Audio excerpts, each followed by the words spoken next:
তাল তো বাঙালির খুবই প্রিয় একটা খাবার, তাই জন্মাষ্টমীতে প্রত্যেকটা বাঙালির ঘরেই তালের কিছু না কিছু একটা আইটেম হয়েই থাকে। তার মধ্যে আজকে ছিল জন্মাষ্টমী। জন্মাষ্টমীতে তালের বড়া হবে না তা কি কখনো হয়? তাই জন্মাষ্টমী উপলক্ষে আজকে বাড়িতে বানিয়েছি তালের বড়া। তাই ভাবলাম আমি কিভাবে তালের বড়া বানাই সেটা তোমাদের সাথে শেয়ার করি। এইভাবে তালের বড়া বানালে তালের বড়া হবে একদম নরম এবং মুচমুচে। প্রথমেই তালের মাথাটা খুলে নিয়ে ছালগুলো ভালো করে ছাড়িয়ে নেব।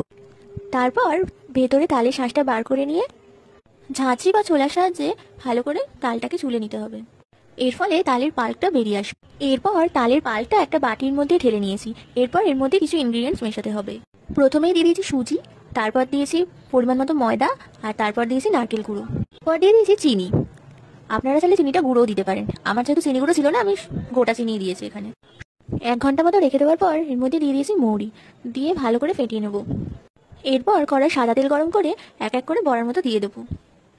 কড়ার ফ্লেমটা লোতে রেখেই বড়াগুলো ছাড়বো, কারণ বেশি জোরে থাকলে বড়াগুলো আগেই পুড়ে যাবে আর ভিতরটাও ভালো করে ভাজা হবে না। এরপর ছান্তার সাহায্যে একটু উল্টে পাল্টে দিয়ে ভালো করে ভেজে নেব।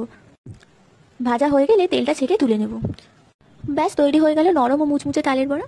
ভিডিওটি ভালো লাগলে লাইক ও শেয়ার করতে ভুলবেন না। আজকের জন্য এইটুকুই। দেখা হচ্ছে নেক্সট ভিডিওতে।